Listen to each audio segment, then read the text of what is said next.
राष्ट्रवादीकडून सर्वाधिक 52 लाडक्या बहिणींना उमेदवारी देण्यात आली आहे। राष्ट्रवादीने एकूण 94 उमेदवार मैदानात उतरवलेले आहेत।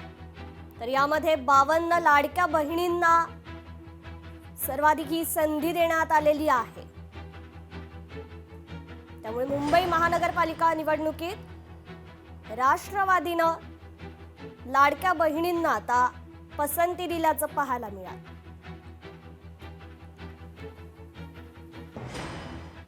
तिकडे कल्याणमध्ये उमेदवारी नाकारल्यानं मनसेत मात्र खदखद निर्माण झाली आहे। उपविभाग प्रमुखानं पक्षाला रामराम ठोकलाय। नांदिवलीतील मनसे कार्यालयाला कुलूप देखील लावण्यात आलं।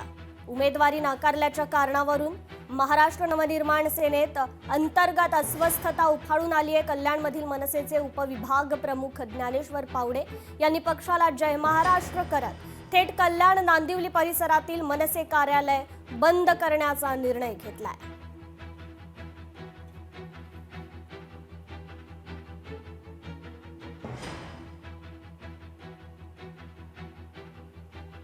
मी गुरुनाथ भोयर, विभाग अध्यक्ष। आम्ही रात्री 3 वाजेपर्यंत पक्षाची वाट बघितली।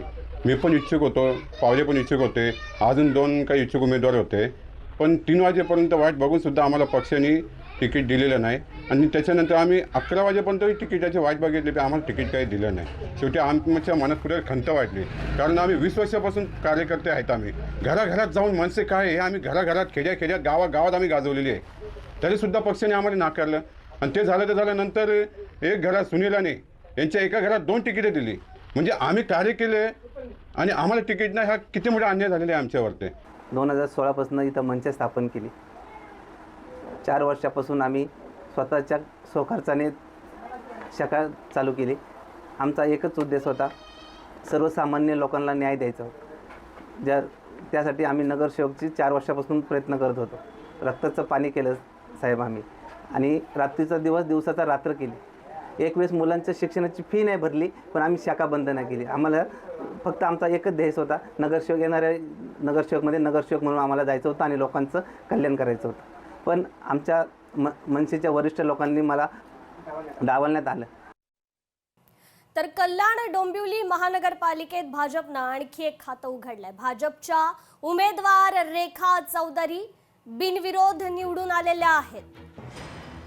त्यामुळे कल्याण डोंबिवली महानगरपालिका निवडणुकीत हे आणखी एक खातं उघडलं गेलेलं आहे। भाजपच्या उमेदवार रेखा चौधरी या बिनविरोध निवडून आलेल्या आहेत। खरं तर हा विजय हा ऐश्वर्य विजय आहे, हिंदुत्वाचा विजय आहे। आणि आमचे महाराष्ट्र प्रदेश अध्यक्ष रवींद्रदादा चव्हाण, तसेच आमचे जिल्हाध्यक्ष नंदूजी परब आणि आमचे निवडणूक प्रमुख नानाजी सूर्यवंशी यांच्या आणि महायुतीचा हा विजय आहे। तसेच हा भारतीय जनता पार्टीचा विजय आहे। आपल्याला सगळ्यांनाच माहिती आहे, भारतीय जनता पार्टीवर हा नागरिकांचा मोठ्या प्रमाणात विश्वास आहे। आणि हा जो विजय आहे हा भारतीय जनता पार्टीचा विजय आहे। आणि हा सगळा जो विजय आज झालेला आहे, हा सगळा विजय आमच्या वरिष्ठ नेत्यांना समर्पित आहे। लोकशाही मराठी ऐका, पहा, जागरूक रहा।